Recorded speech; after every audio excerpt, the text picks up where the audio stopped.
실패를 재구성하는 방법을 배울 때 불안감, 실망감, 그리고 바람직하지 않은 결과가 나를 어떻게 변화시키는지 아시나요? 그렇게 되면 제 자아 존중감이 높아지고 가치에 대한 인식과 유능감이 증가합니다. 반대로 승리를 끊임없이 쫓으면서 패배를 무시하고 버린다면 그로 인해 가치를 느끼지 못하게 되는 이유는 아무것도 변화를 이루지 못했기 때문입니다. 인생의 좌절에 대해 스스로에게 관대하지 않으면 저는 확신합니다. 당신은 자신의 성취를 진정으로 감사할 수 없을 것입니다. 인생에서 놀라운 성취를 이루는 많은 사람들은 제가 결핍 동기라고 부르는 상태에서 운영합니다. 그들은 내면의 결핍감을 느끼거나 외부에서 뭔가가 결여된 것으로 인식하면서 그것에 저항하게 됩니다. 어느 경우든 뭔가가 잘못된 느낌이 들고 그들은 자신의 가치를 증명하기 위해 싸우거나 그것을 반박하려고 합니다. 이러한 갈등은 내부적인 결핍감이나 저항의 행위에서 비롯됩니다. 끊임없는 전투가 존재하며 이 갈등에 지속적으로 시달린다면 언제나 승패가 존재합니다. 시즌마다 승리와 패배가 반복됩니다. 만약 당신이 지속적으로 성공을 통해 자신의 가치를 증명하면서 실패의 부담을 덜어주지 않으면 결국 그 압박감이 쌓일 것입니다. 공감이 가시나요? 자기 수용은 고성과자들에게 압력을 해소하는 역할을 하여 미래로 더 원활하게 흐르게 만드는 데 필요합니다. 이는 중요하며 영적인 성격처럼 보일 수 있지만 그것이 지나치게 추상적으로 느껴질 수 있기 때문에 그렇게 범주화하는 것을 주저합니다. 시간이 지나면서 저는 자기 수용이 그 흐름을 유지하는 데 필수적이라는 것을 이해하게 되었습니다. 인생의 좌절에 대해 연민을 주지 않으면 저는 확신합니다. 당신은 자신의 성취를 진정으로 감사할 수 없습니다. 패배에 대한 수용은 필수적입니다. 이것은 당신이 패배를 겪었던 순간들, 자신의 기대에 미치지 못했을 때, 자신의 기준을 지키지 못했을 때, 그리고 스스로에게 실망했을 때를 반성하는 것을 의미합니다. 이러한 회고의 순간 자주 해야 할 것입니다. 에서 당신은 자신의 패배를 받아들여야 합니다. 힘든 하루를 겪거나 몇 번의 실패를 경험하는 것은 전혀 괜찮습니다. 일을 처리할 시간을 가지세요. 상황을 분석해 보세요. 자기 수용을 이루기 위해 수년을 기다리지 마세요. 자기 수용을 연습하고 자신에게 관용을 베푸는 것은 정기적으로 이루어져야 하며 개인에 따라서는 매일 실행하는 것이 좋습니다. 개인적으로 저는 매주 이러한 리뷰를 진행하며 지난주에 내가 나를 실망시켰다고 느낀 곳은 어디인가? 내가 미치지 못했다고 느낀 곳은 어디인가? 필요한 능력이나 기술이 부족했던 곳은 어디인가? 어려움이나 좌절을 경험했던 곳은 어디인가? 나의 진실성을 타협한 곳은 어디인가? 라고 자문합니다. 중요한 점은 이러한 내면의 대화를 비판 없이 접근한다는 것입니다. 대신 저는 제 주의를 필요로 하는 이러한 순간을 인식하는 것을 목표로 합니다. 저는 이러한 감정이 쌓여 자아 혐오로 이어지는 것을 허용하지 않을 것입니다. 계획대로 되지 않는 삶의 측면에 대해 회피하는 대신 인식해야 합니다. 가장 중요한 것은 이러한 순간을 부끄러워하지 않는 것입니다. 어디서 부족했는지, 일이 원하는 대로 진행되지 않았던 곳, 스스로 또는 타인에게 실망감을 느꼈던 곳을 인정하고 이러한 경험들이 없었던 것처럼 행동하려는 유혹을 저항해야 합니다. 오히려 그들을 드러내고 인식하며 받아들이는 것입니다. 수용은 상황의 차원에서 시작할 수 있으며 발생한 일이 이상적이지 않았다는 것을 인정하는 것입니다. 저는 매주 금요일마다 이 사실을 상기합니다. 글쎄, 이번 주에 그런 일이 있었네. 내가 원하는 것과는 다르지. 그리고 저는 여기에 약간의 유머를 더합니다. 그렇죠? 그러나 저는 이 사실을 회피하지 않는다는 것을 여러분이 알기를 바랍니다. 저는 그것을 깊이 묻어두지 않습니다. 그래, 그런 일이 있었지라고 단순히 지나치기보다는 예상치 못한 혼란스러운 장면을 인정하는 것에 가까운 느낌입니다. 저는 단지 그것을 드러내고 겸손함과 유머를 추가하고 있습니다. 좋아, 그런 일이 있었어. 다음 단계는 무엇일까라고 말하는 것입니다. 그래서 그것이 발생했음을 인식하는 문제입니다. 물론 이상적이지는 않았습니다. 저는 그 존재를 인정합니다. 제가 그것을 받아들입니다. 끝났습니다. 이제 그 결과로 어떤 행동을 취해야 하는지, 수리가 필요한지, 상황을 개선할 방법이 있는지를 고려해야 합니다. 확실히 그 점을 살펴볼 수 있습니다. 그러나 저의 초기 반응은 그것이 발생했다는 것입니다. 완벽하지 않았지만 저는 그것을 받아들입니다. 변명을 대거나 화를 내지 않겠고 서둘러 계획을 세우지도 않을 것입니다. 대신 저는 상황을 관찰하고 인정하는 데 집중할 것입니다. 문제가 된 캐릭터는 상황이 잘못된 브레넌입니다. 그 순간의 브랜더는 아마도 필요한 모든 정보, 기술 또는 전체적인 이해를 가지고 있지 않았음을 인정해야 합니다. 그래서 저는 그 아이가 상황 속에서 최선을 다했을 것이라고 스스로에게 말하고 그 경험 때문에 제 진정한 자아를 폄하하지 않도록 할 것입니다. 대신 이 반성의 순간에 은혜와 자비, 용서를 선택하겠습니다. 일어난 일을 받아들이겠습니다. 그것은 간단하고 명백합니다. 게다가 저는 그 사람에게 은혜를 베풀 것입니다.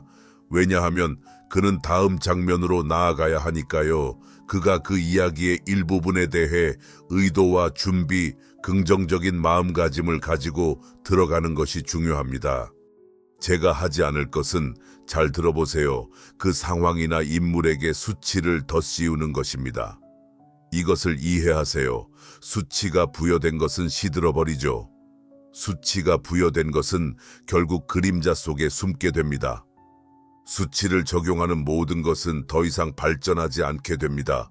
반면 은혜를 베풀면 움직임이 있습니다. 은혜를 적용하는 것은 변화의 가능성을 열어줍니다. 은혜를 베풀면 동시에 한 가지 근본 진리를 받아들이게 됩니다. 그리고 그 진리는 당신이 완전히 통제하고 있지 않았다는 것입니다. 그렇죠? 그래서 이것을 은혜로 인정하고 현재로 가져오자라고 말할 수 있다면, 알겠어요. 나는 나에게 은혜를 주고 있어요. 나는 모든 것을 알지 못했어요. 우주의 모든 규칙을 이해하지 못해요. 나는 모든 것을 통제하지 못해요. 라고 생각할 수 있습니다. 그러니 저는 모든 것을 통제하지 않는다는 것을 인식할 수 있는 힘을 요청하겠습니다. 이제 저는 아주 간단한 것에 대해 질문할 준비가 되어 있습니다. 그 상실, 그 고난, 그리고 제가 그것에 대해 베풀 준비가 된 은혜를 고려할 때 그것이 제가 놓아줘야 할 것인지 아니면 제가 치유하고 계획하거나 발전시켜야 할 것인지에 대해 반성하겠습니다. 매주 금요일 저는 그냥 놓아줘야 할까라는 생각을 합니다. 사실 인생의 도전 중 약 90%는 당신이 놓아줘야 할 것들입니다. 남은 10%에 대해서는 다시 평가해보자. 그것을 고치거나 다음 주 화요일에 행동할 계획을 세워야겠다 라고 생각할 수 있습니다. 그렇게 우리는 어떤 고난을 성취로 바꿀 수 있습니다. 은혜를 주고 전략을 세움으로써요. 그러나 만약 당신이 상황에 지속적으로 수치를 적용한다면 여기서 문제가 생깁니다. 은혜 없이 그 고난을 성공으로 전환할 수 없게 됩니다. 흥미로운 것은 우리는 그것을 묻고 싶어 한다는 것입니다. 우리는 그것을 직면하거나 느끼고 싶지 않아서 그냥 밀쳐내고는 합니다. 새로운 것을 시작합시다.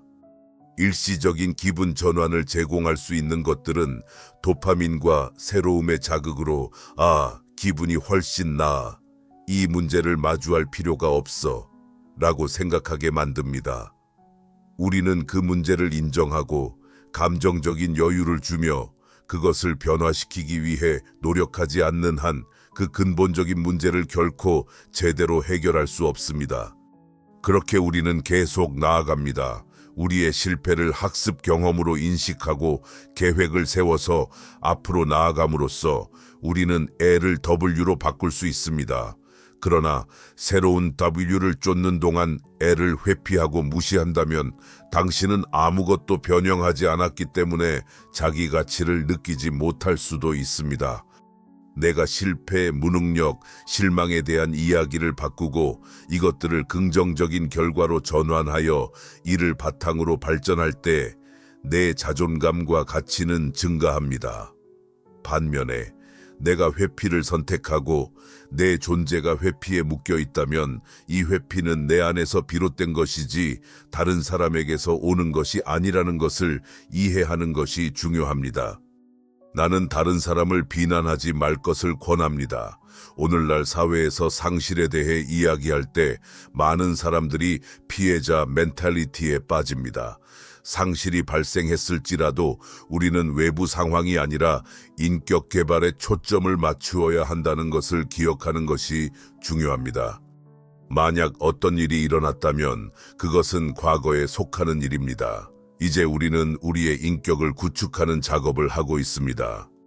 나는 종종 사람들에게 그들의 자존감은 누가 그들을 남겨두었는지가 아니라 그들이 무시하고 방치하고 있는 것, 그들이 선택하여 변화시키고 있는 것, 그리고 그들이 자신의 삶을 어떻게 이끌어가고 있는지에 관한 것이라고 말합니다. 결국 모든 것은 우리에게 돌아옵니다. 이는 우리가 과거의 경험에 얽매이지 않고 우리 원칙과 미래에 맞는 긍정적인 선택을 하는 것에 관한 것입니다. 궁극적으로 얼마나 멀리 가든지 모든 길은 발생한 일을 받아들이거나 회피하는 방향으로 이어집니다. 근본적인 사고 전환은 그 L을 수용을 통해 W로 전환하는 것입니다. 항상 기억하세요. 90%의 상황에 대해서는 그냥 놓아주면 됩니다. 우리는 이 문제를 인식하고 약간의 연민을 보여준 후 그것을 건설적인 것으로 변화시키기 전까지는 이 문제를 마주할 수 없습니다. 맞죠? 그렇게 우리는 앞으로 나아갑니다. 우리는 우리 스스로의 실패를 소중한 교훈으로 받아들이고 새로운 계획을 세우며 계속 나아갑니다. 이것이 손실을 승리로 바꾸는 방법입니다. 그러나 새로운 승리를 쫓느라 바쁘고 손실을 피하거나 무시하고 있다면 당신이 가치를 느끼기 힘든 이유이기도 합니다. 아무것도 변화시키지 못했기 때문입니다. 실패, 무능력감, 좌절 또는 불행한 사건을 긍정적인 결과로 전환하는 법을 배우면 그런 경험을 바탕으로 내가 느끼는 가치는 어떻게 변화할까요? 나의 자존감과 유능감이 높아집니다. 반면에 이러한 문제를 직면하는 것을 회피한다면 잘 들어보세요. 내 삶이 회피와 방치로 흘러간다면 그 책임은 외부 요소에 있지 않습니다. 여러분이 처한 상황을 타인에게만 돌리지 않기를 권합니다. 오늘날의 세상에서는 버림받았다는 표현이 종종 피해의식을 초래하기 때문입니다. 사람들은 누군가에게 버림받았다고 말할 수 있지만 그것이 사실이라 하더라도 우리는 지금 상황에 반응하는 것이 아니라 인격적으로 성장하는 단계에 있다는 것을 인식하는 것이 중요합니다. 그것이 일어났다면 이미 과거의 일입니다. 이제 우리는 우리의 인격을 개발하는 데 집중해야 합니다. 나는 개인들에게 그들의 자존감이 그들이 회피하고 있는 것, 무시하고 있는 것, 그리고 변화를 선택하고자 하는 방향과 더 관련이 있다는 것을 자주 상기시킵니다. 모든 것은 우리에게 돌아옵니다. 건강한 선택을 하고 올바른 행동을 하며 더 밝은 미래를 위한 성실한 길로 인도하는 것이 중요합니다. 과거에 머무르는 대신에요. 우리가 돌아보는 거리가 아무리 멀어도 결국 모든 길은 수용이나 회피로 인도됩니다. 따라서 중요한 사고방식의 전환은 그 상실을 받아들여서 승리로 바꾸는 것입니다. 그리고 기억하세요. 삶의 도전 중 약 90%는 그냥 놓아주는 것이 최선입니다. 그런데 내가 책임져야 할 어떤 것이 있을 때 고치거나 개선하거나 노력해야 할 것이 있다면 그때는 내가 관점을 바꿔야 합니다. 이것은 자기 수용에서 발견되는 힘을 보여줍니다. 우리 삶에서 수용과 인식의 가치를 강조하며 우리에게 개인적인 힘과 진정한 자존감을 부여합니다. 안녕하세요, 친구들. 저는 브랜던 버차드입니다. 그리고 여러분에게 새로운 성장의 날을 소개하게 되어 매우 기쁩니다. 우리는 여러분의 개인 발전 경로를 지원할 3가지 새로운 기능을 공개하게 되어 기대가 됩니다. 첫째, 혁신적인 성장 스트릭과 보상이 있습니다. 여러분이 성장의 날에 로그인할 때마다 우리는 매일 동기부여가 되는 삶의 전략을 제공합니다. 오디오 콘텐츠를 듣고 진정으로 삶의 질을 향상시키기 위해 여러분만의 저널 항목, 체크리스트, 습관 추적기를 만들 수 있습니다. 둘째, 세계 최고의 AI 라이프 코치를 소개합니다. 이 AI 라이프 코치는 고성능 동기부여와 심리학에 대한 제광범위한 훈련에서 거의 2천만 단어를 장착하고 있습니다. 마지막으로 세계 최고의 개인 발전 교육자, 코치 및 트레이너에 대한 올 액세스 패스를 제공합니다. 이들은 여러분의 삶을 크게 향상시킬 수 있는 가장 존경받고 가장 높은 보수를 받는 연사와 강사입니다. 여러분이 지금 바로 이용할 수 있는 400개 이상의 강의와 40개 이상의 심층 과정이 있습니다. 이 모든 것이 성장의 날에 포함되어 있습니다. 진정한 변화는 개인 성장의 매일의 실천에서 시작되며 그래서 여러분은 성장의 날을 사용해야 합니다. 여러분이 이 여정에 뛰어들어 더욱 나아지고 더 많은 것을 성취하길 기대합니다. 성장의 스트릭을 얻고 지금 바로 성장의 날에 접속하세요.